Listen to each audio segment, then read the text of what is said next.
Siap? Kalau pimpinan siap ya? Siap? Siap? Bagaimana siap? Ya. Baiklah Bapak Ibu yang dirahmati Allah. Sebagai bentuk kecintaan kita terhadap negara kita tercinta NKRI, sejenak para hadirin untuk berdiri menyanyikan lagu Indonesia Raya.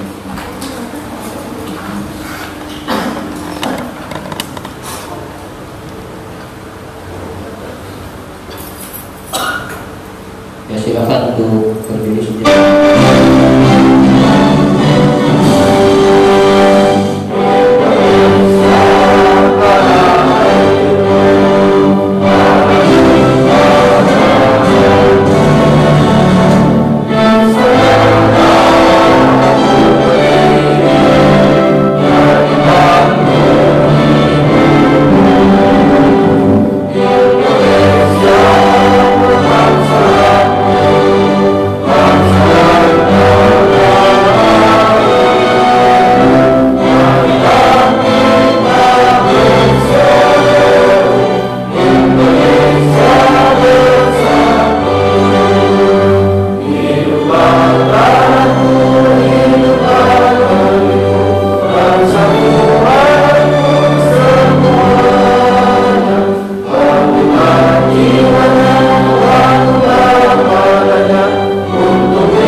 Ya, silakan untuk bisa kembali.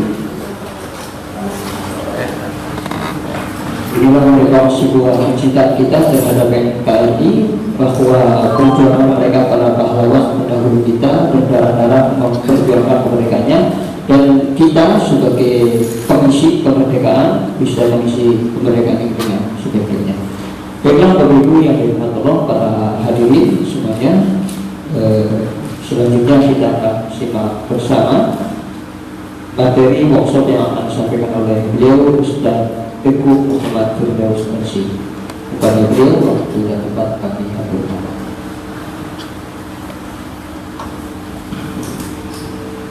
Bismillahirrahmanirrahim. Assalamualaikum warahmatullahi wabarakatuh. Alhamdulillah, alhamdulillah, wassalatu wassalamu ala rasulillah wa ala alihi wa sahbihi ajma'in. Rabbi shrah li sadri wa yassir li amri wa hlul 'uqdatam min lisani yafqahu qawli. Allahumma anfa'na bima 'allamtana wa 'allimna ma yanfa'una wa zidna 'ilma. Asatidzah rahimahullah wa 'azzakumullah jami'an. Alhamdulillah, pertama-tama mari kita sama-sama memanjatkan rasa puji dan syukur kita kehadirat Allah Subhanahu wa taala yang alhamdulillah pada pagi hari ini kita ditakdirkan bisa bermuajahah, bertemu, bersilaturahmi, yang mudah-mudahan liqa'u hadzal yaum, pertemuan kita pada hari ini diberkahi oleh Allah Subhanahu wa taala, dan tentunya juga ini merupakan salah satu wasilah kita mengoptimalkan usia kita di tengah pandemi yang mungkin kita mendengar mungkin juga tidak sedikit dari kerabat asatidzah dan asatidzah sekalian yang mungkin dipanggil Allah Subhanahu wa taala pandemi ini, dan mudah-mudahan Allah Subhanahu wa taala masih memberikan kita kesehatan, tentunya alangkah baiknya di sisa-sisa kehidupan kita, karena memang ke depan itu kan sisa umur, ya kan? Nambahnya umur berarti sedikit lagi dijemput oleh yang Maha. Artinya kalau saya lihat wajah asatidzah dan asatidzah sekalian, termasuk saya ini, wajah-wajah yang memberikan pendidikan. Dan ini adalah ya kan, tiada lain dan tiada bukan di sisa usia kita ini. Astagfirullah, kita berlomba-lomba dalam kebaikan, sehingga setiap detik, setiap waktu yang kita lalui nilainya bermanfaat, dan tentunya ini sebagai bekal kita di yaumul mizan. Amin. Makanya alangkah lebih baiknya kita sama-sama berdoa dengan membaca Al-Fatihah dulu untuk saudara-saudara kita muslim yang saat ini sedang sakit. Semoga Allah sembuhkan sakitnya. Yang mungkin ada yang meninggal, semoga Allah membukakan pintu maafnya sehingga mendapatkan karunia dan keberkahan di alam kubur dan kehidupan di akhirat. Ala hadiniah wa likulli muslimin al-Fatihah.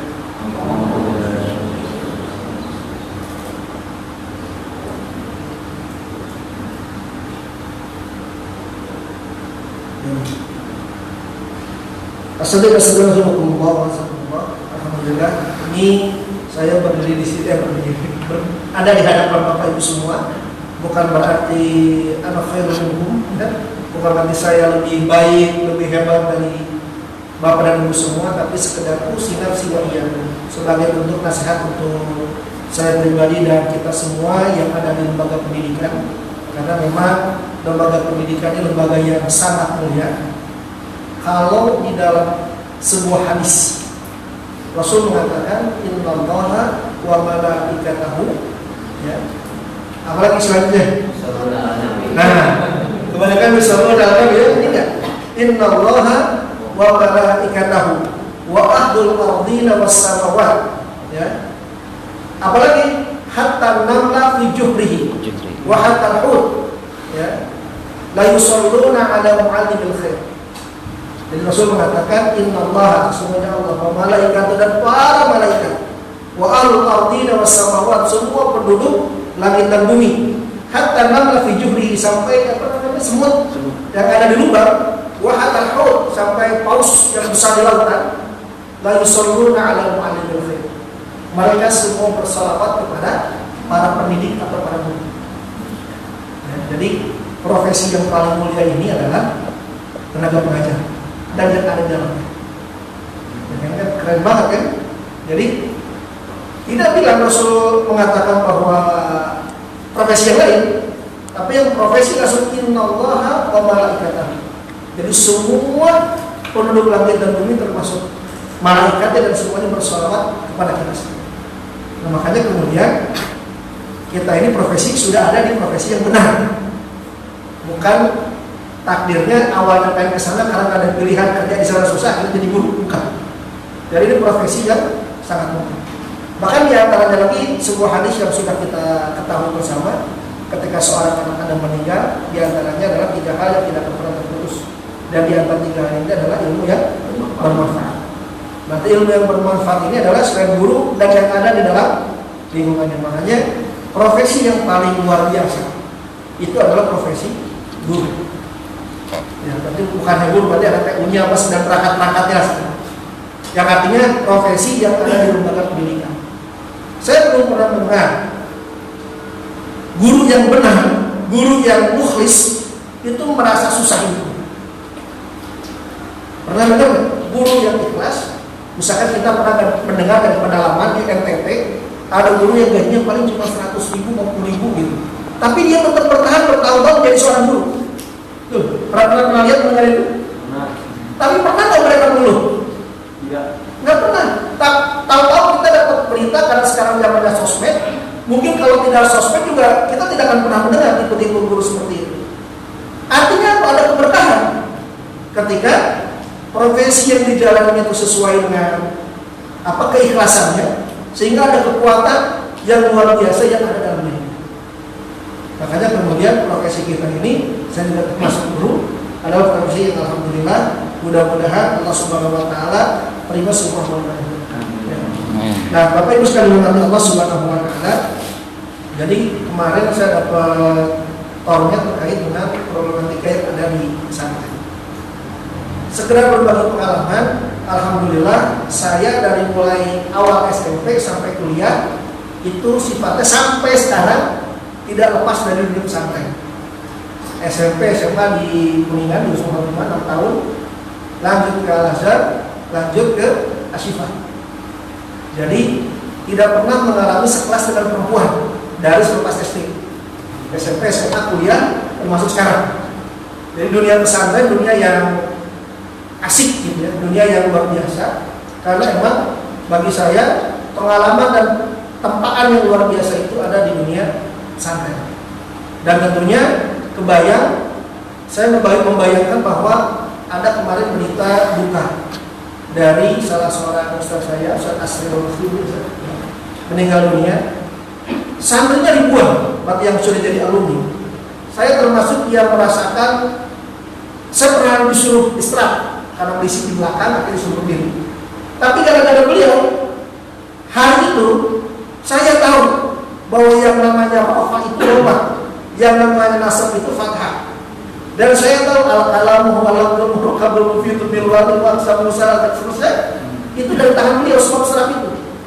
Orang yang meninggal tapi ilmunya terus saya pakai, ini saya salah satunya. Kebayang berapa, kalau bahasa bisnis ini passive income-nya sungguh sangat luar biasa. Terus saya ajarkan lagi dan terus diajarkan. Anggaplah saya ini murid yang nakal dalam tanda petik sampai Islam. Kebayang yang memang terus ta'amuk di dalam pelajaran-pelajaran yang sudah beliau lakukan. Makanya kebayang kalau bapak ibu ini jadi guru atau pengajar, kemudian santrinya keluar terus mengamalkan, pasti income yang luar biasa. Kalau kita pasif income dalam sifat materi, misalkan kita dapat pasif income 1 miliar sebulan, dengan 1 miliar pahala milih mana kira-kira?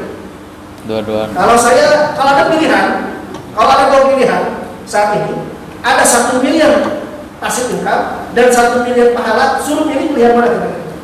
Jujur saja kalau 1 miliar. Padahal 1 miliar kan? Betul kan? Betul. Nah, karena memang yang namanya manusia, dia pengennya tuh tasawuri itu dia harus terlihat bendanya dan bisa dirasakan dalam jangka pendek, ya kan? Contohlah kalau bilang kesehatan, jangan makan bala-bala banyak-banyak tentang kolesterol, jangka panjang, ya nama sudah sehat kan? Ketika sudah kolesterol baru dia menyesal. Itu manusia karena melihat ya jarak dekat dan bisa langsung dirasakan. Nah, padahal kalau pasif income 1 miliar, yakin dia 1 miliar itu dibawa sampai kita ketemu Allah, enggak kan? Tapi kalau 1 miliar pahala, itu yang bisa membawa kita ke dalam surga. Makanya kemudian konsep surga juga. Surga itu kita masuk ke dalam surga sebab amal perbuatan kita atau kasih Allah. Amal kita atau kasih sayang Allah? Kasih sayang Allah. Amal kita itu hanya wasilah supaya kita disayang Allah. Betul kan? Nah makanya kemudian saya sering mengilustrasikan ini sholat ini kalau mau subuh itu khairul dunya wa fiha. Sebab sumber dunia ini pahalanya luar biasa. Tapi kenapa orang banyak yang malas untuk melaksanakan sholat sunnah 2 rakaat sebelum subuh? Sebab kenapa? Karena tersembunyi. Surga itu nggak kelihatan. Nggak kebayang tak hijau apa sekarang kita kok mau dicatat tinggal apa kira-kira gitu kan? Ya kan? Kira-kira gitu. Karena tersembunyi. Karena pakai gambaran saja. Tapi baru ketika yang membarzah, yang mizan, astagfirullahaladzim. Nah makanya kemudian kita bisa ke dunia pendidikan ini, Bapak Ibu semua. Yang pertama kita sudah ada di jalan yang tepat. Jangan pernah menyesali, tapi yang adalah terus kita bersyukur. Ya, jadi jangan berpikir kamu akhirnya lagi tren ini, tren itu. Nah, kita mau fokus mendidik generasi umat. Jelas dah hadisnya. Innallaha wa malaikatahu wa ahlul ardi was samawati hatta namla fi juri wa hatta al-hur la yusalluna 'ala al-'alim al-khair. Itu jelas, kita sudah ada di posisi yang jelas. Makanya kemudian yang menjadikan Nabi Muhammad SAW itu luar biasa, ya, yang menjadikan Nabi Muhammad SAW itu luar biasa. Sebabnya kenapa?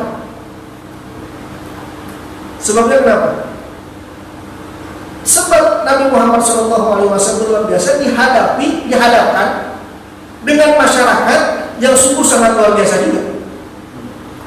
Kan kalau kita melihat sejarah Qasasul Anbiya di dalam Al-Quran, Nabi Daud lawannya siapa? Jalut. Ya kan? Nabi Daud lawannya Jalut. Nabi Musa lawannya Fir'aun. Nabi Ibrahim namanya Namrud. Nabi Muhammad namanya siapa? Kolektif. Model Namrudnya ada, model Fir'aunnya ada, betul kan? Model segala yang disebut apa kumpul semua, ya kan? Makanya kemudian yang dihadapi Nabi itu bukan segmentasi musuh hanya satu, tapi kolektivitas musuh-musuh dari anbiya-anbiya sebelumnya, ya kan? Makanya kemudian kenapa luar biasa itu baru bicara musuh ya, baru bicara orang-orang yang tidak menerima Nabi Muhammad, belum juga tujuan atau dakwahnya atau maknanya. Beliau harus dakwah kepada Amr bin As, beliau harus dakwah kepada Umar bin Khattab, beliau harus dakwah kepada sekaligus para sahabat yang kemudian mendapatkan hidayah. Pada saat itu Nabi orang pintar bukan? Orang cerdas bukan? Kira-kira kalau menurut Bapak Ibu sekarang lah, di pandangan jujur ya, orang cerdas itu siapa? Orang pintar. Kalau Einstein sepakat ya? Einstein sepakat nggak? Sepakat ya? Rata-rata cerdas Einstein. Kekiniannya Habibie. Ada IQ-nya 160. Kalau tes anak-anak Bapak Ibu di murid, pasti saya yakin ada yang IQ-nya bagus. Maka 160 juga ada. Ya. Ada satu buku yang dikarang oleh Ibnu Jauzi, namanya Akhbar Al-Adhkiyah. Jadi orang-orang pintar berita tentang orang-orang pintar. Beliau juga nulis Akhbar Al-Ahmaq, jadi kabar orang-orang bodoh. Nah di buku Akhbar Al-Adhkiyah yang ditulis oleh beliau, yang pintar siapa? Yang pintar itu adalah Al-Anbiya, para nabi, kemudian dikhususkan satu Nabi Muhammad. Jadi para nabi dulu semua, kemudian dilepas satu yang khusus Nabi Muhammad. Kan kalau kita bicara mabuk ngajak orang susah nggak? Ya kalau bahasa kita mungkin tidak apa saya sebut direct selling gitu. Orang susah banget misalnya. Itu ngajak orang kepada satu-satu. Kalau kita lihat selama-lamanya Nabi Nuh itu dakwah, berapa orang yang diambil? Sedikit ya. Nabi Isa Hawari berapa orang? Rata-rata lebih dari 20, di bawah 20 rata-rata. Betul? Tapi kalau Nabi Muhammad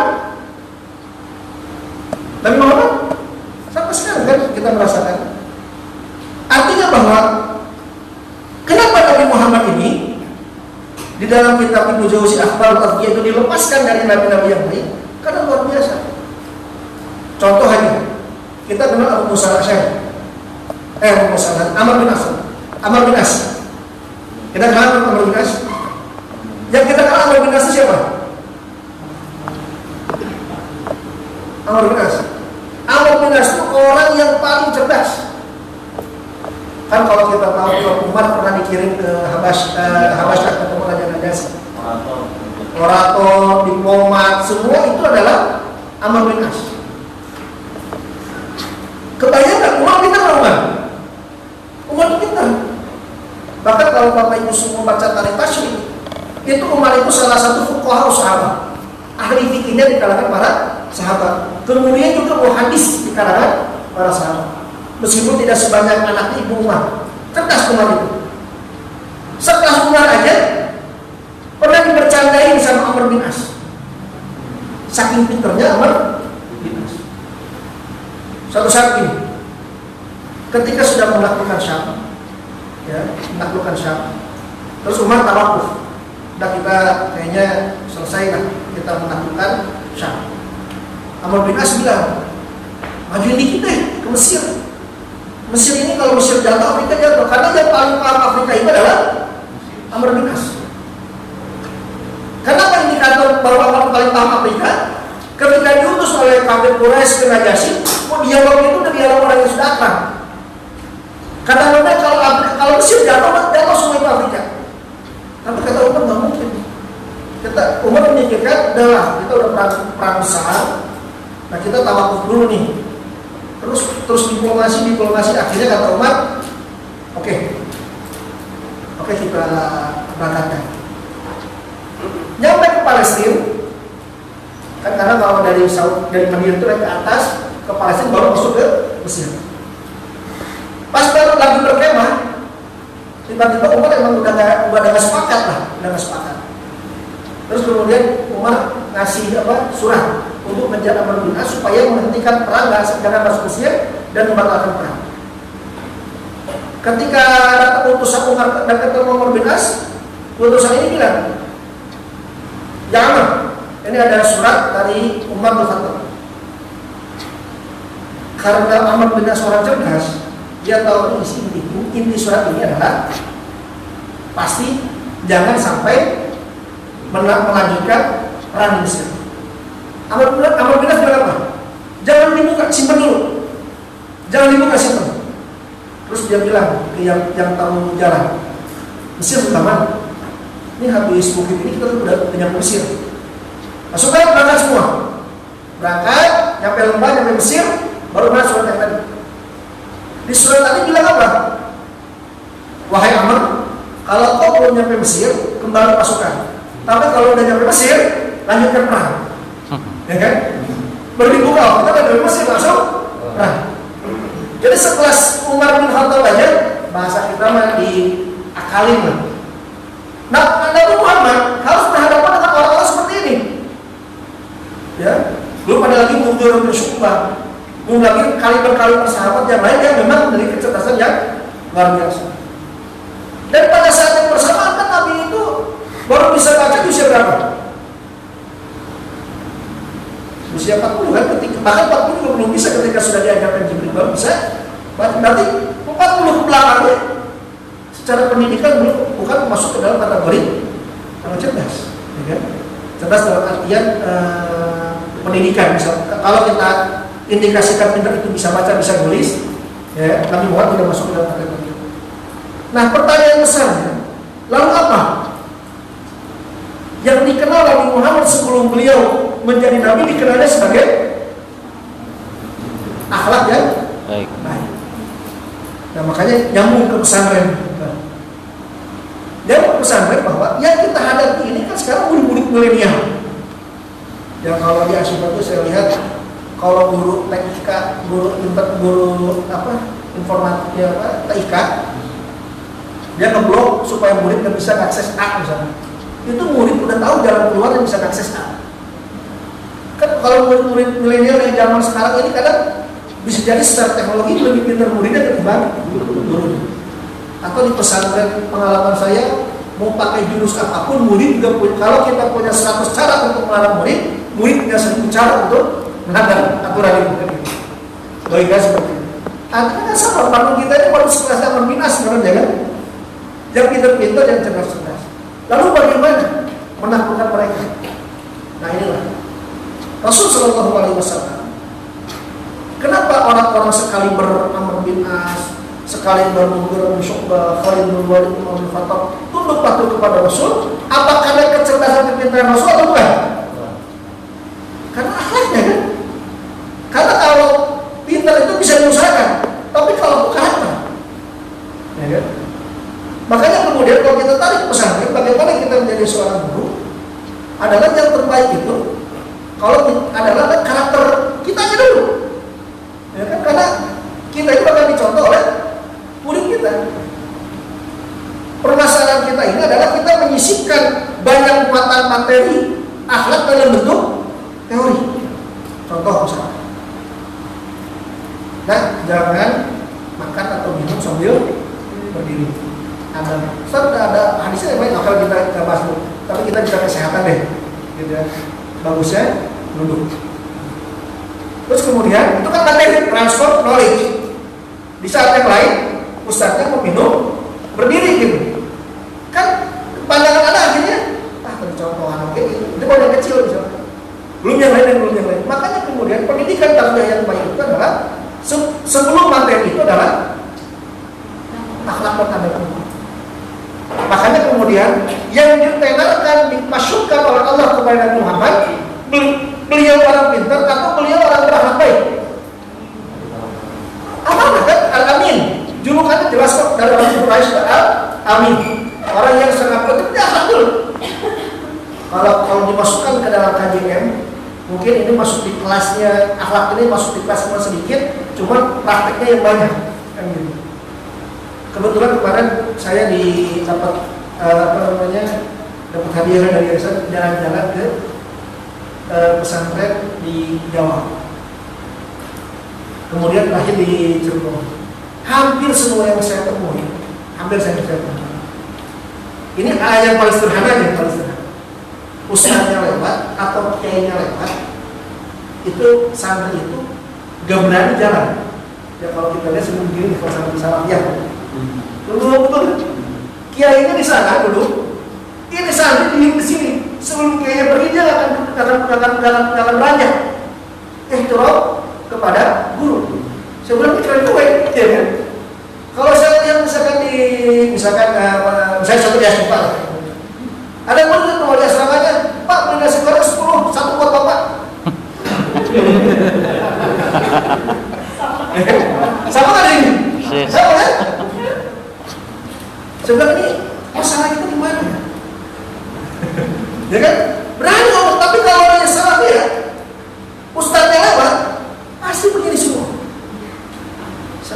Kita lewat bantu, saya nanya ke orang teman saya juga, ini perlakuan seperti ini karena kita ada kamu kan, antum badan begini, gitu.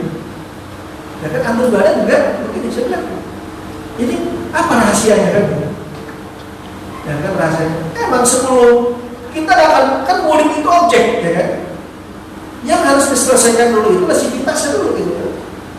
Dari mulai, nah sivitas itu dimulai dari mana? Saya nanya lagi dari mana sivitasnya? Figurnya kiai. Jadi kiai seminaristik. Kalau di Gontor itu kan 3 orangnya, yang lain juga kiai-kiai. 9 besar untuk kiai. Ya kan? Kiai berusaha jadi kiai memberikan transport. Contoh yang baik. Kalau Ustaz Sahal kan tegas. Ustaz Sahal Gontor itu, beliau bilang kita ini gak makan enak sebelum memastikan santri itu juga makan. Dan seterusnya. Jadi luar biasa. Jadi sebelum transfer knowledge, kalau saya dulu ingat waktu di Fatimah itu ada guru saya, ya, disiplin, ngajarnya sih biasa. Tapi kalau beliau masuk, kita ini nggak ada yang tidur semua. Kalau dibanding yang lain mungkin ini beliau ngajar. Pas saya tanya, memang Ustaz ini punya keseharian yang luar biasa dalam ibadah. Ya kalau ini sebenarnya umum, tapi bisa dipraktekkan oleh kita. Kalau tahajud, dia memastikan sebelum dia ngajar dia tahajud, dan setelah tahajud doa yang diselipkan itu mendoakan murid-muridnya. Jadi itu kalau bahasa kita tirakat. Bahasa tirakat ini jangan dinegatifkan, karena kan tirakat itu negatif juga. Putih tirakat kan. Saya kemudian mencari dalam tirakat ini efek tirakat pengabdian kepada objek yang kita inginkan. Rasul tirakat nggak pertanyaan? Rasul bertirakat? Tirakat Rasul apa kira-kira? Apa? Rasul tirakat ya? Rasul tirakat. Apa tirakatnya? Kita bahas ya ayyuhal muzammil. Ya ayyuhal muzammil, qumil laila illa qalilan nisfahu aw inqus minhu qalilan. Ulama tafsir sepakat ayat surat Al-Muzammil itu unik. Ayat pertama, ya ayyuhal muzammil, kalimat umum. Meskipun ada taksis bahwa itu untuk Nabi Muhammad. Ya ayyuhal muzammil, qumil laila illa qalilan. Wahai orang yang berselimut, bangunlah engkau walaupun di malam hari, walaupun hanya sedikit. Kalimat umum, Al-Am. Makanya sebelumnya tahajud itu wajib buat semua, baik itu Nabi Muhammad atau umatnya. Di ayat terakhir, di ayat surat Al-Muzammil itu menasakh ayat yang awalnya diberlakukan umum untuk semua Nabi Muhammad, dinasakh tahajud ini wajib buat Nabi Muhammad, sunnah buat umatnya. Ahli tafsir mengatakan kenapa Nabi Muhammad diwajibkan apa? Tahajud. Makanya di ayat selanjutnya nisfahu aw yanqus minhu aw zid alaihi wa rattilil qur'ana tartila inna sanulqi 'alaika qawlan thaqila. kalau diwajibkan tadi oleh Allah, silakan. Karena engkau akan mendapatkan beban yang sangat besar. Selain wahyu yang akan diberikan, kau akan dihadapkan dengan manusia yang beraneka ragam, dan kau harus memiliki tenaga, kekuatan supaya kau tetap berada dalam jalan dakwah ini. Ya. Dan jelas, dan Allah tirakat. Ya. Tirakatnya perintah hadir itu. Nah, lalu bagaimana kita bisa mentransfer anak didik kita, baik anak kandung kita mau soleh kalau kita juga belum pernah ngebawain satu murid pun. Ngebawainnya kalau kelas 12 atau apa sama sekarang itu.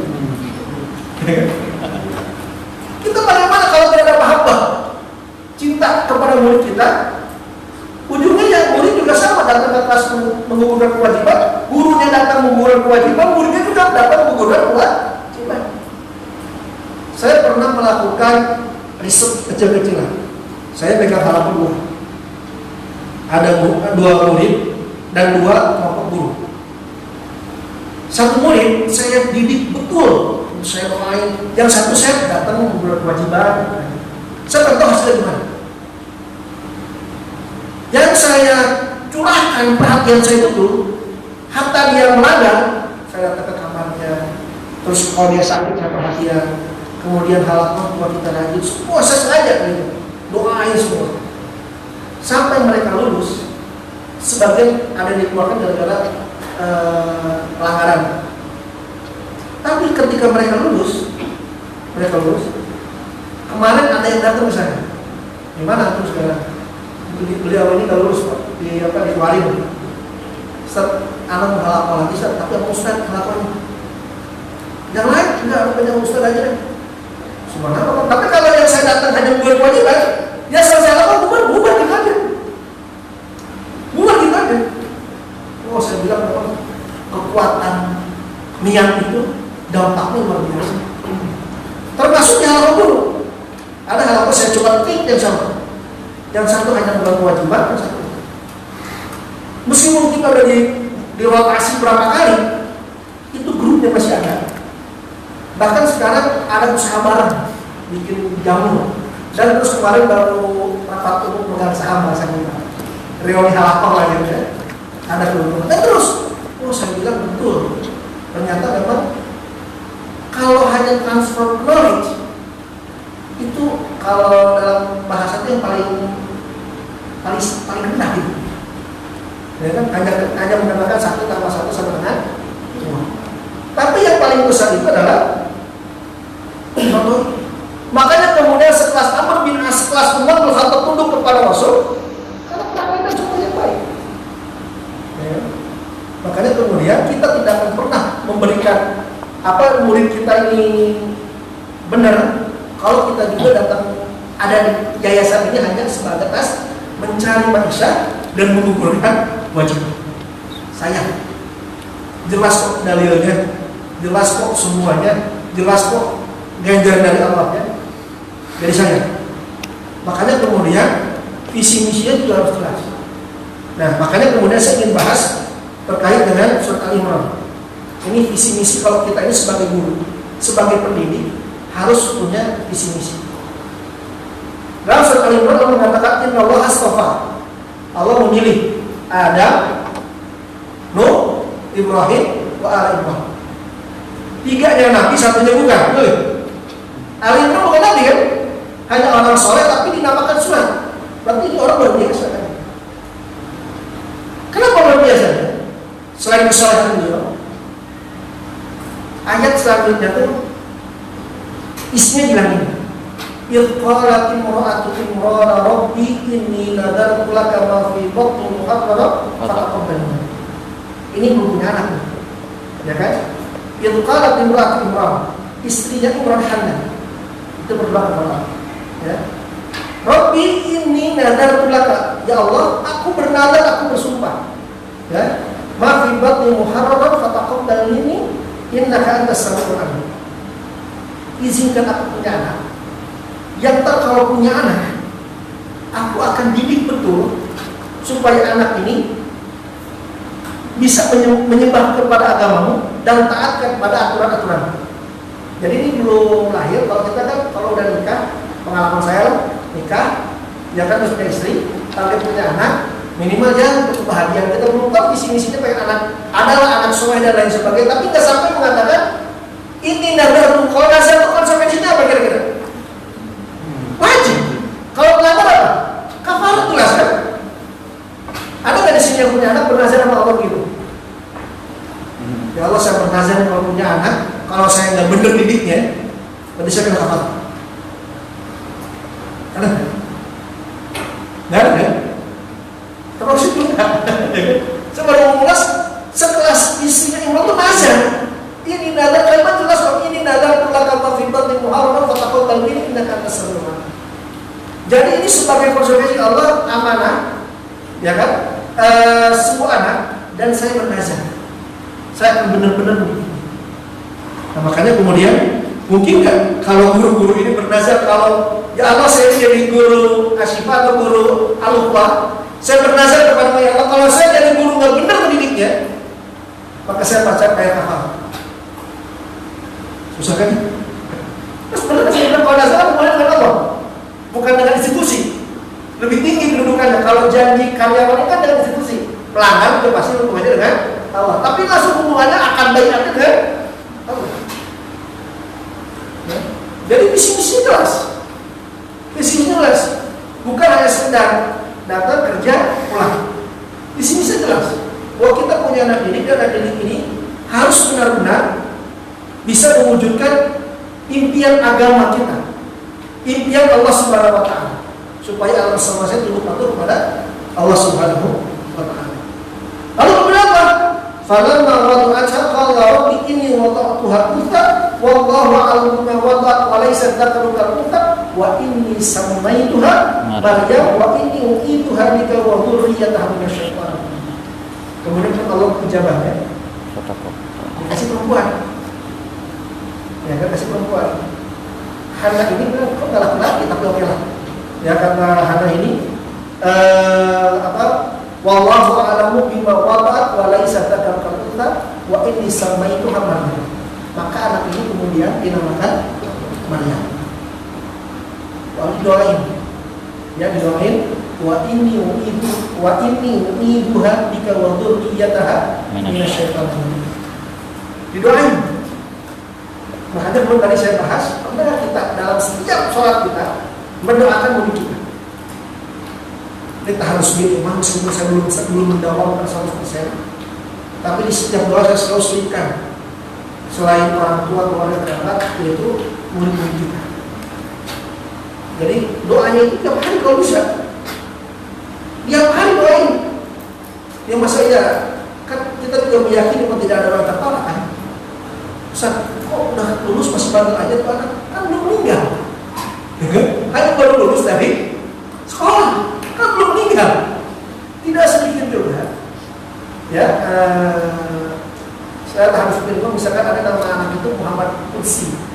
Pernah kemarin jadi ketua BPPB. Waktu di Asyik merasa gampang. Ya. Tapi kan baru lulus SMA.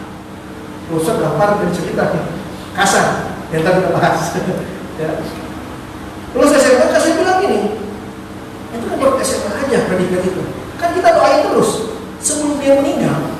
Itu kita bisa menjudge orang itu orang nakal, orang gagal. Karena kan doa kita ini sampai entah kita terakhir itu di surga atau di neraka gitu. Betul? Makanya kemudian penting ya doa kita doa dari seorang gurunya. Gurunya yang senantiasa disolawatkan siapa? Ahlul ardi wassamawat. Kita kan didoakan oleh seluruh penduduk alam negeri. Lalu kita juga mendoakan anak kita. Seperti halnya Hana istrinya Imran yang mendoakan anaknya untuk dijauhi dari syaitan nirrajim. Ya. Jadi jelas. Jadi kalau dikalimatkan, kalimat inti dari Al-Imran ini bahwa ada akan yang jelas dengan Allah. Diamanahi sesuatu, maka sesuatu itu dilakukan dan diurus dengan baik dan benar. Kalau kita sayang sama anak kita, maka samakan sayang kita dengan anak kita. Kan kalau kita punya bayi, dimulai itu apa namanya dia di sayang dia apa?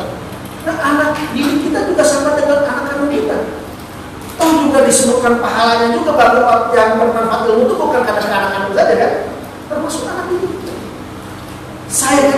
Atau jangan ke manusia, Pak, ke hewan saja. Kalau kita sayang sama kucing, terus dikasih makan, pagi-pagi itu kucing duduk di depan rumah kita. Iya. Di depan rumah kita. Ini kita bicara binatang apa? Di manusia kan gitu. Tuh mau usah itu berkesan, bagus.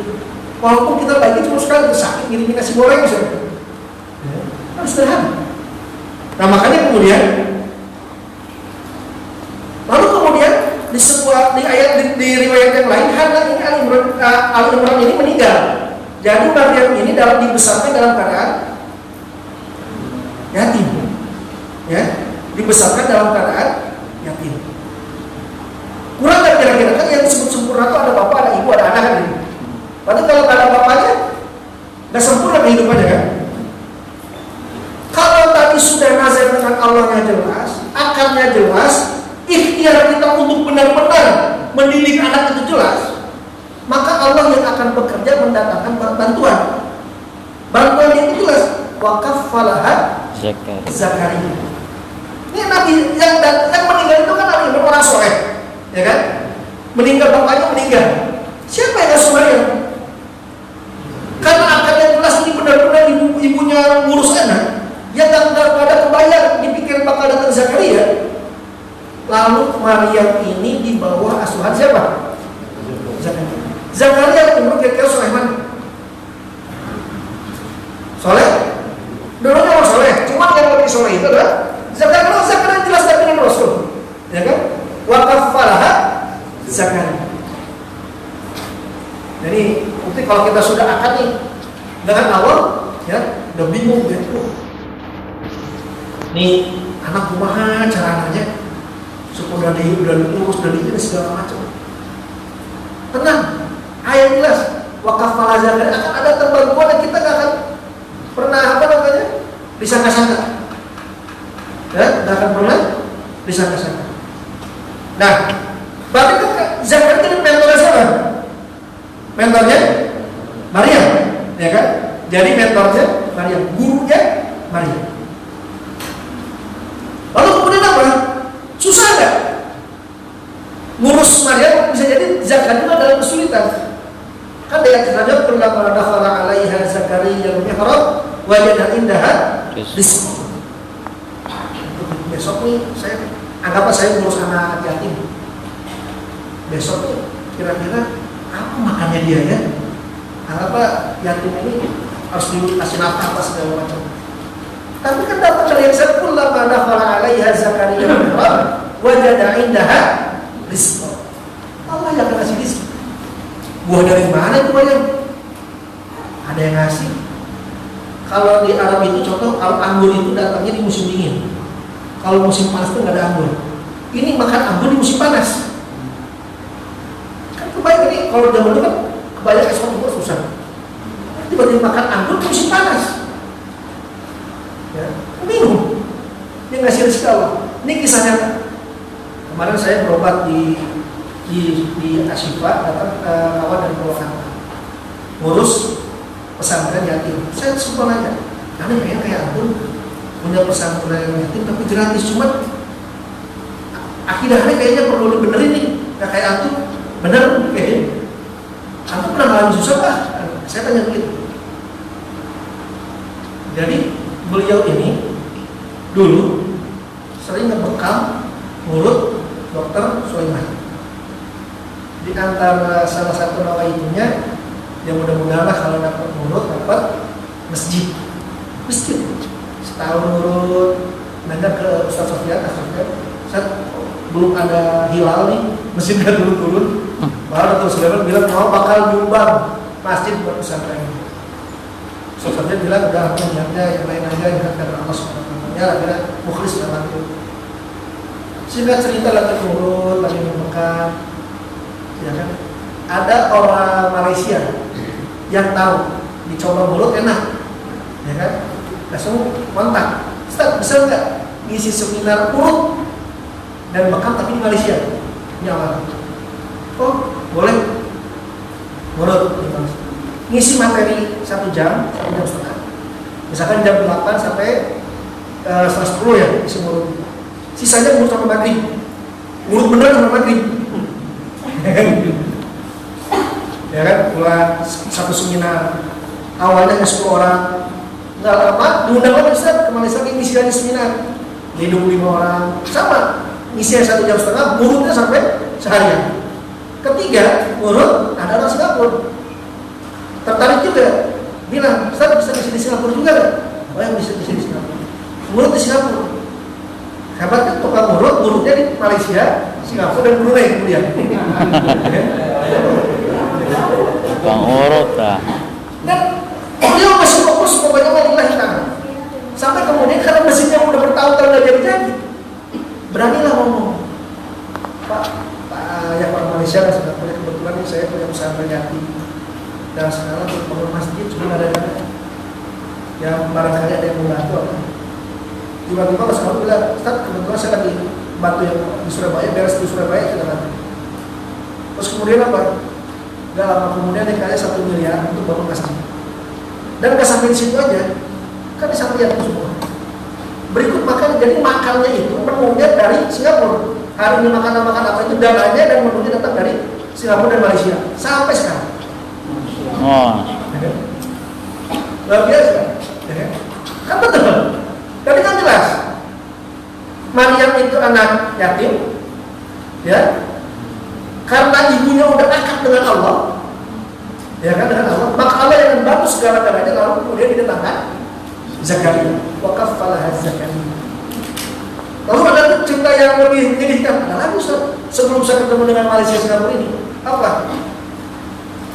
Anak pernah menjual perhiasan istri anak perhiasan dijual, sampai tidak tersisa satu pun.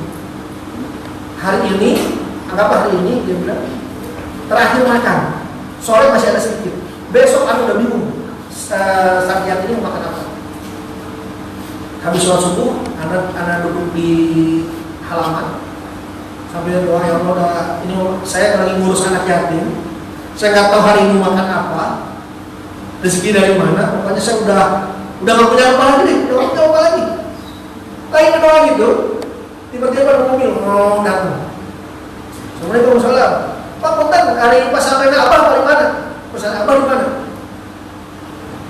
Gue mobil kol penuh dengan sayuran, cabai, apa segala macam. Supplier pesantren yang besar di sebelah sana. Oh, pesantren Abah mas sebelah sana. Bukan ini pesantren apa? Oh, ini pesantren yatim. Sama-sama gratis. Lalu itu barang, saya bisa ikut nyumbang Ustaz. Oh bisa. Diturun itu barang sayuran pesantrennya. Itu kejadian 2017 dan itu berlangsung sampai hari ini. Tiap hari donatur sayurannya dari bos sayur ini. Ini real, kan? Makanya kemudian saya bilang, wah subhanallah ya, iri kebaikan. Kan ini kita juga perlu mentarbiyah istri. Mau nggak istri kita menjual semua hartanya untuk dakwah, kan gitu? Atau mentarbiyah kita, siap nggak kita berdua? Ya kan dengan istri dengan kita nih, siap gak punya apa-apa tapi semua disumbangkan untuk anak didik kita. Ya kan? Kadang-kadang kita mesti mikir, anak didik kita lagi susah punya mamanya. Ya kan? Anak didik kita anak siapa? Anak kita juga kan? Ya kan? Nah kemudian Bapak Ibu, buat kita ini apa garansinya? Belum selesai cerita. Zakaria itu berdoa hunalika da'a Zakaria rabbah qala rabbi habli min ladunka dzurriyyatan thayyibatan, ya kan, dan seterusnya. Karena Nabi Zakaria itu di saat mengurus Maryam kondisinya belum punya anak. Betul kan? Belum punya anak. Di surat Maryam bilangnya apa? Pas saya sudah tua, wasta rosaibah, rambut sudah memutih, wamro'atin akhir, dan perempuan saya istri saya juga mandul. Tapi kan hunalika da'a Zakaria, tapi Nabi Zakaria terus berdoa untuk diberikan anak yang soleh. Logika manusia kira-kira, anggaplah usia udah 80, istrinya mandul, mungkin nggak punya bayi, aki-aki dan orang gitu mungkin, ya kan? Tapi nggak pernah dia terus ngurus Maryam dengan baik, ngurus Maryam dengan benar. Kemudian apa? Allah hadiahkan Yahya musaddiqan bi kalimatin minallahi wa sayyidan rasulun minna salih. yang kemudian Allah turunkan Nabi Yahya. Yahya itu Nabi loh, ya kan? Nabi. Kapan? Setelah ikhlas mengajar Maryam, semua curahan yang diuntukkan Maryam, di satu sisi juga berdoa bahwa ini saya lagi kesulitan punya. Lalu kemudian Allah kasih Nabi Yahya. Nah, kalau kita sebagai pendidik masih ragu dengan pertolongan Allah, bagi kita jadi kepercayaan. Jelas kan? Nabi Zakaria full ngasuh Maryam. Sekarang siapa yang nggak kenal Maryam? Bahkan di tetangga sebelah jadikan bunda kan gitu. Ya kan? Kalau kita kan wanita soleh yang kemudian melahirkan Isa alaihissalam. Orang soleh juga. Dari bapak ibu yang memiliki visi misi yang jelas, diurus anak ini dengan urus yang baik, meskipun ibunya dalam kemudian karena suaminya meninggal, kemudian Allah gantikan dengan guru yang lebih baik, dan gurunya juga ikhlas mengajar anak ini. Di saat gurunya susah, Allah yang kasih pertolongan kepada semuanya. Betul kan? Nah, ini jelas, itu konsep Quran.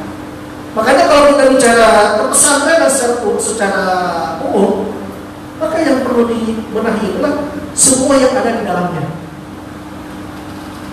Manajemennya tidak cukup, termasuk juga visi misi besarnya ada di setiap personal di gurunya.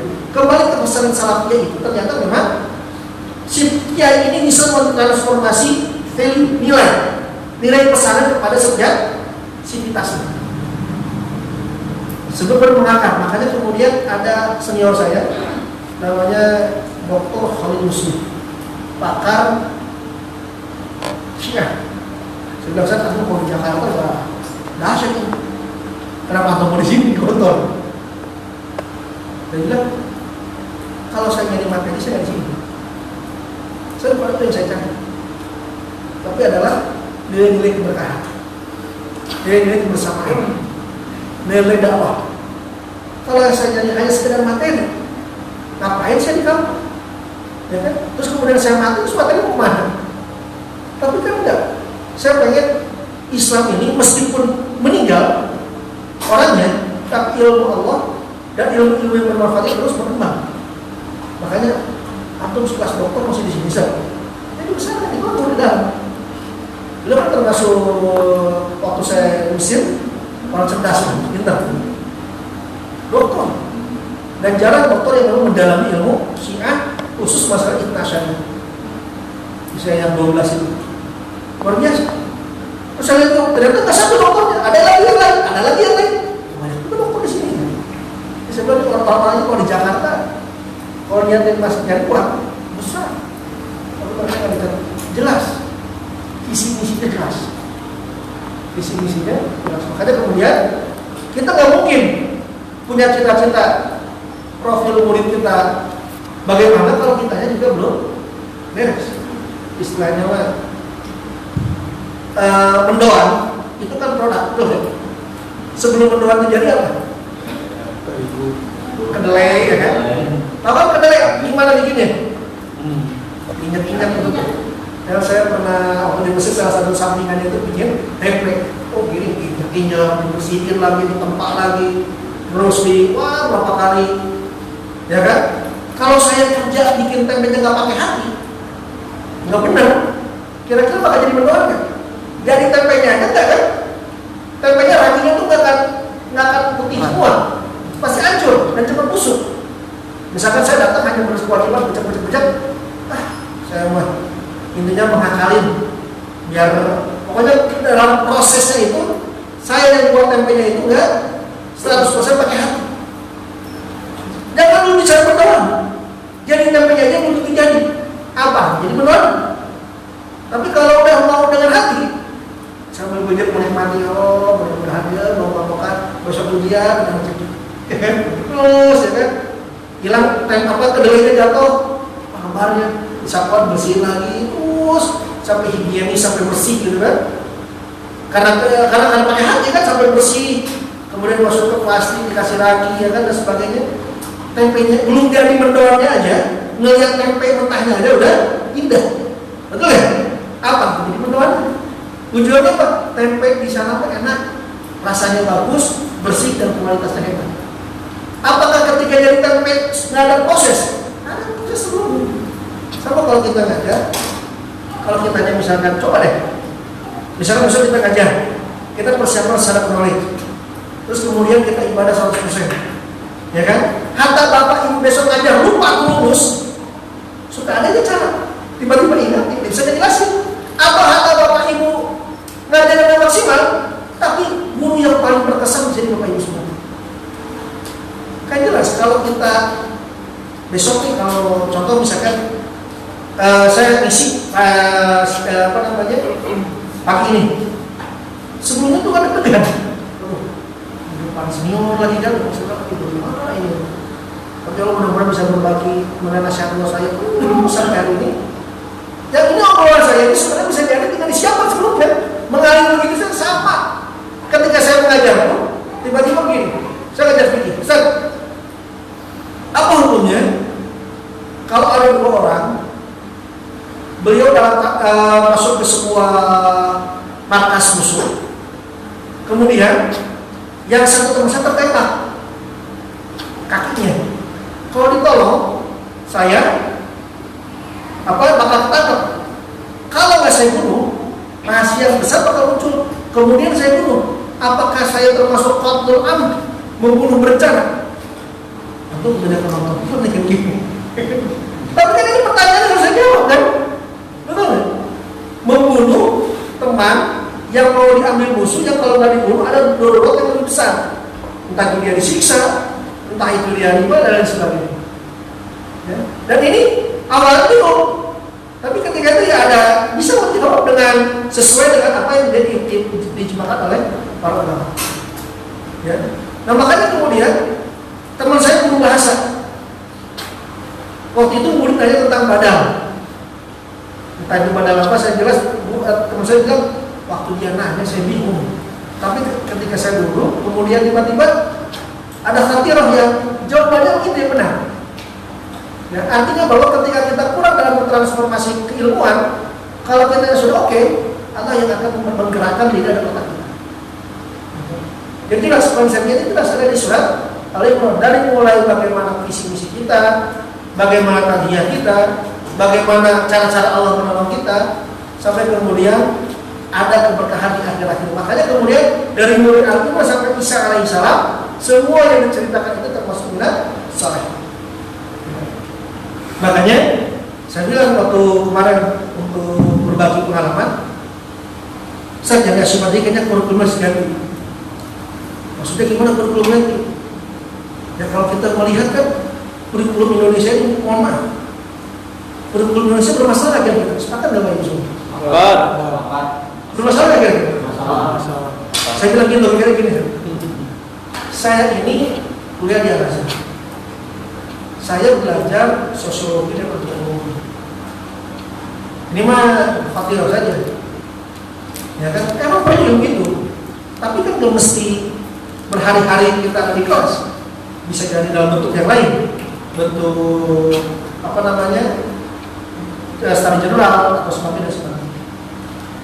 Pertanyaan keduanya, saya pengen tahu tokoh pendidikan itu siapa sih? Sebelum adanya tokoh SD itu siapa tokoh SD? Siapa SD itu siapa tokoh SD? Pendiri SD itu? Semua ada Jajar Dewata, itu dari mana? Ada apa Jajar itu kan? Terus ada orang Swiss kalau nggak salah. SD itu bermula dari sana. Adanya pengkelasan, adanya sekolah sambil bermain dan seterusnya itu dari barat semua, ya kan? Semua dari barat. Pengalaman saya, ada nggak zaman dulu kita di SD yang menargetkan hafalan Quran? Ada nggak SD yang menargetkannya hafalan Quran? Baru sekarang kan ada SD Quran, SD apa kan? Karena bermula dari barat. Yang kalau nggak tuh sekarang begini. Sebuah kasus harus berdasar ilmiah, secara rasional, baru yang ketiga berdasar kitab suci. Kitab suci bertiga, ya kan? Jadi secara ilmiah dulu, secara rasional, baru kitab suci, ya kan?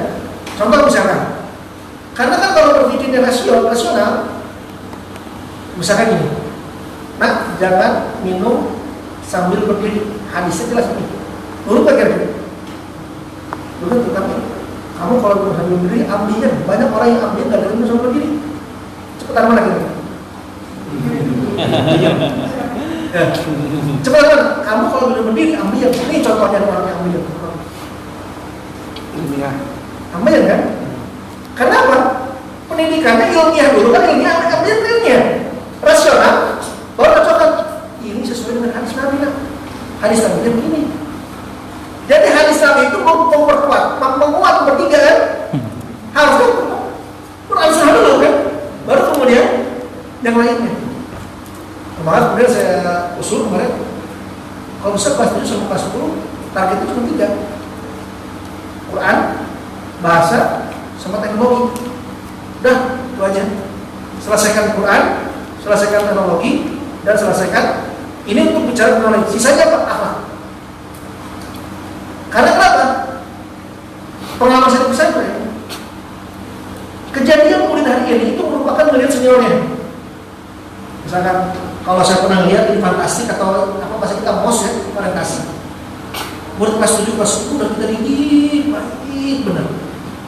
Udah oke nih. Datang yang lama. Ya kan? Yang tadinya udah kita poles benar-benar, datang yang lama kita terbawa lagi dengan dia. Makanya kemudian saya bilang ke yayasan itu, bisa nggak kita fokus ke akhlak? Akhlak, walaupun porsi akhlak lebih banyak nih, porsi akhlak itu lebih banyak. Makanya saya, kalau dia sekolah itu dari setengah 8 sampai setengah 12 saja, kok dikit banget sih? Ya kalau lama-lama juga anak berapa? Coba ada orang sekolah kan, itu murid bisa dengerin guru serius berapa menit kira-kira? Ya kan, murid nih dengerin guru serius itu bisa berapa menit? Kan klasifikasinya beda antara TK, SD, SMP, SMA, betul kan? Semakin dewasa semakin agak tinggi. Ininya apa? Bisa seriusnya. Tapi semakin kecil, contoh misalkan, saya tes aja deh. 1 jam pelajaran, 2 jam pelajaran berapa? Kalau 45 menit berarti 2 jam itu 90 menit 1 jam setengah. Bapak guru sejarah, sejam setengah mau ngomong apa aja Pak? Sejam setengah Bapak ngomongin apa? Oh banyak sih ngomongin. Gini deh, kita coret. Kemarinnya Bapak habis pramuka, kemarin habis kegiatan, besoknya aja persiapan apa yang persiapan? Ini mau digituin. Kenapa enggak kita sederhana, muatannya bagus, tapi kita itu efektif, sedikit tapi efektif. Datang, semua guru diwajibkan ada nilai-nilai akhlak dulu. Misalnya kata guru, assalamualaikum, belum. Ya, kita mulai. Setiap guru dari jam pertama sampai jam berapa dimulai dengan doa bareng semua. Ada ke ilmu dulu kan benar ya? Ada kepada gurunya, ada bagaimana ilmunya. Makanya kemudian dia siapa termasuk yang keras. Kalau ada murid yang tidak beradab terhadap ilmu, ya kan? Contoh misalkan, saya datang, saya pelajar fikih, anak masih ngerjain matematika, saya suruh berdiri di depan, ya kan? Baru saya tanya, adab itu seperti apa? Bagaimana kita menghormati guru, menghormati ilmu dan lain sebagainya. Ya, nah makanya kemudian tadi dari yang pertama efektif, pertama doa, kemudian bicarakan masalah ilmu yang disalurkan, dan ditutup dengan ibroh. Terakhirnya mau dari para sahabat silakan, mau dari para pejuang silakan, dan lain sebagainya. Karena sepertiga Quran juga bicara masalah kisah. Dan bagi anak-anak, kisah itu merupakan sesuatu yang mudah untuk dicerna. Efektif. Jadi dalam setengah 8 sampai jam, terus dapatnya aktivitas nggak kurang dari Quran dan lain sebagainya. Tapi yang lebih penting dari itu, pastikan SD-nya juga memiliki visi-misi yang sama. Karena kita habis-habisan anak pintar tapi SD-nya tidak mencontohkan yang baik, jauh dari adab. Makanya kan para ulama mengatakan adab dulu sebelum ilmu. Ini yang paling penting. Makanya PR kami juga sama di sana adalah bagaimana salam menyebarkan salam masih menjadi PR juga. Gitu. Tapi kalau semua guru kayak kalau itu kan salah ngajar itu jas itu baru dedegan gurunya. Datang ke kelas Juga guru bapak mengajarkan nilai-nilai adab yang baik. Makanya tidak salah ketika gurunya atau ustadznya kayaknya lewat, santrinya pada sedekah. Itu kan sederhana. Sangat sederhana. Nah makanya kemudian garis besar dari pesantren ini adalah sebelum kita bicara objek, maka subjek dulu, yaitu kita.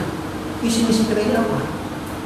Kita tidak mungkin mentransform banyak ke murid kita, ya, ingin akhlaknya atau adabnya bagus, kalau yang kita lakukan hanya mentransform ke knowledge saja.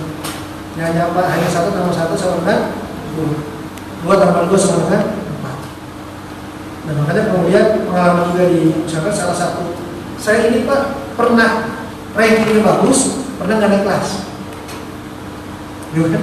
Istri saya lagi rapot, kamu bisa begini rapotnya? Nah ini sudah begini. Kalau ranking 1 terus bermasalah, ranking terakhir terus bermasalah, ya kan? Ranking pernah nggak naik kelas pernah.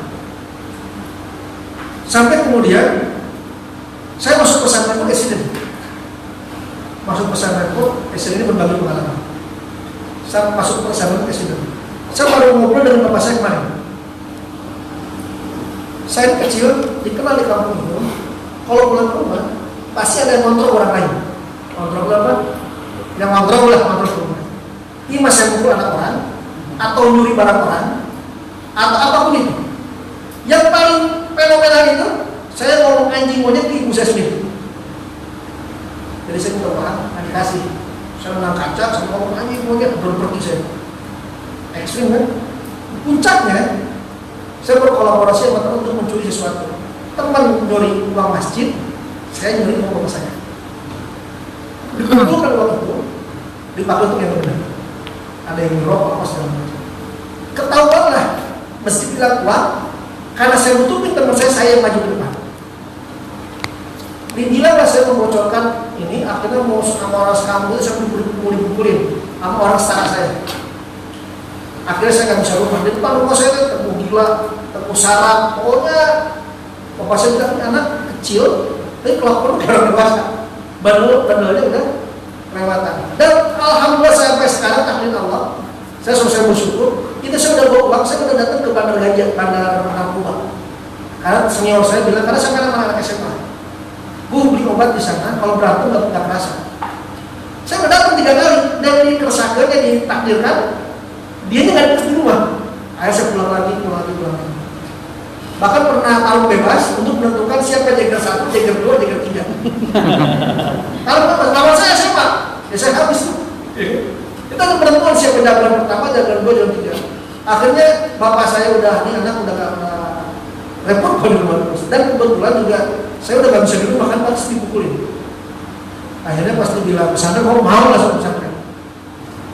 Di pesantren ada bawaan lingkungannya, karena rumah saya di Ciroyong, udah pasar terminal, lingkungannya udah bayar.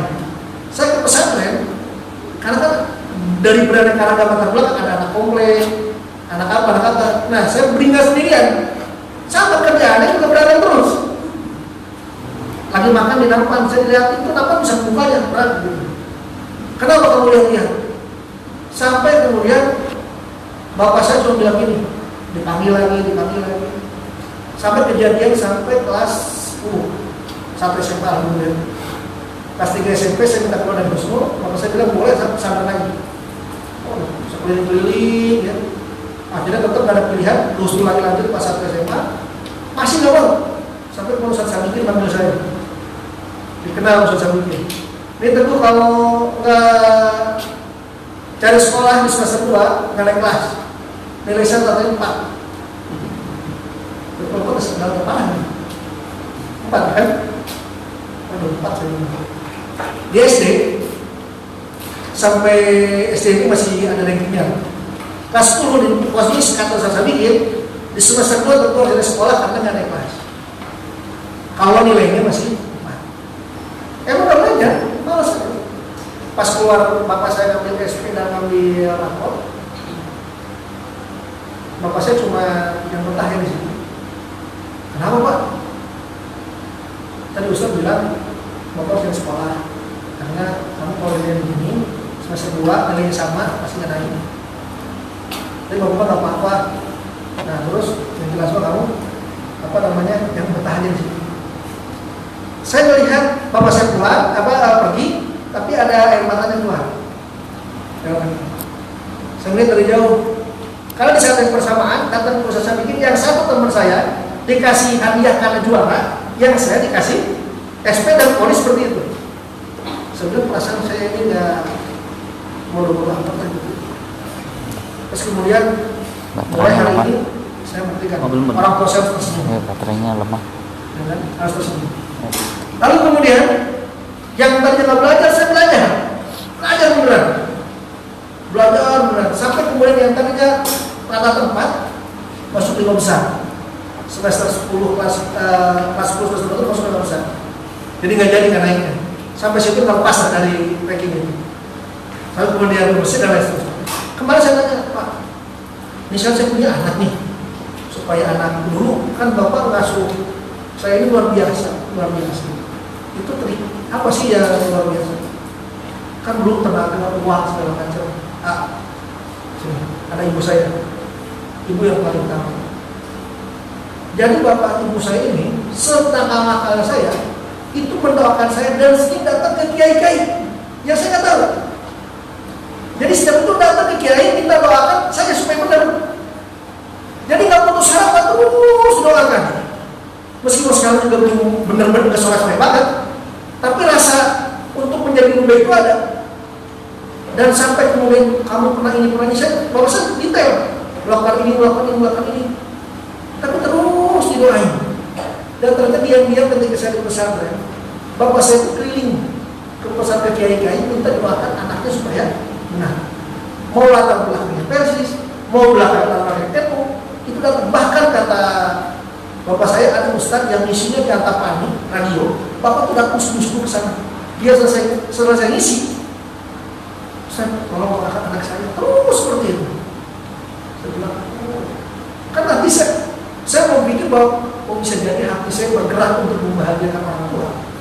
Itu terlepas dari doa-doa orang tua yang tidak pernah berhenti untuk mendoakan. Ya kan? Coba kalau bapak saya arah-arah gitu, kebunak ke kepala gitu, bicara gitu, tapi nggak terus didoakan.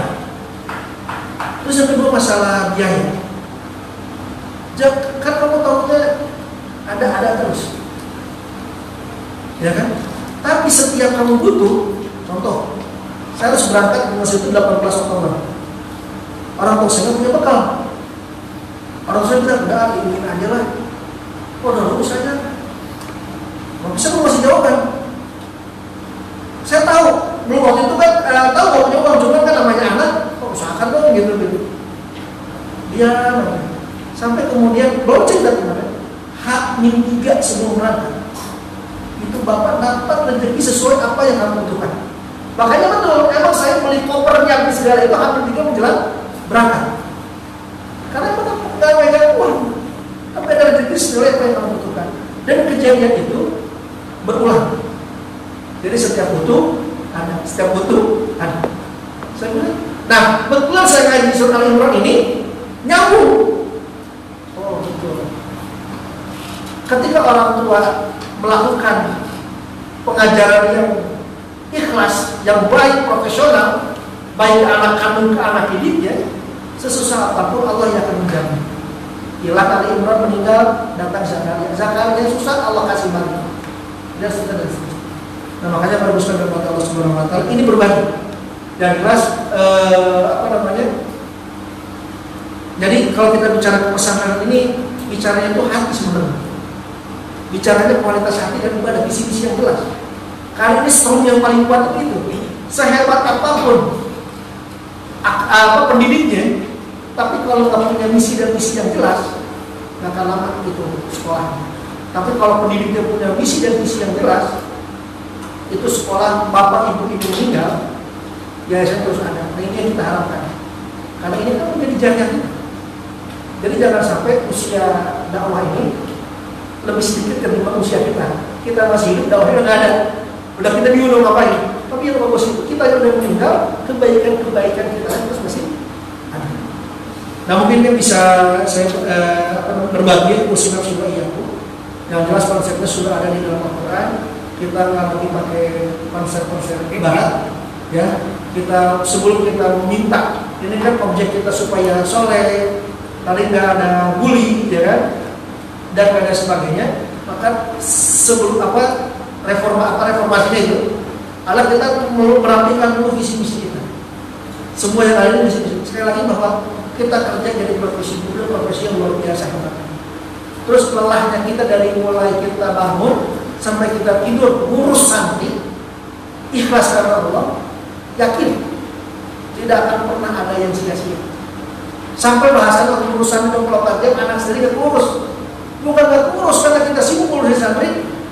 Jangan salah, anak ini oke lah kecilnya kayak kurus, tapi terus kita doakan besar, siapa tahu dia yang menjadi orang-orang yang meneruskan estafet kepemimpinan Rasulullah SAW. Makanya kan sering ada anak ustaz kecil ada pengen kurus, tapi gedenya luar biasa. Misal kayak anak kiai tapi bandel. Yang jelas yang memulak balik anak itu bukan wilayah kita. Sehebat apapun kita meminta anak didik kita untuk jangan melanggar, jangan ini, cuma kita minta jangan ke dia, tapi kita nggak minta ke Allah, sama aja bohong. Nah mudah-mudahan sedikit yang bisa saya sampaikan. Kurang lebihnya mohon maaf. Aku qouli hadza wa astaghfirullah li wa lakum. Assalamualaikum warahmatullahi wabarakatuh. Waalaikumsalam.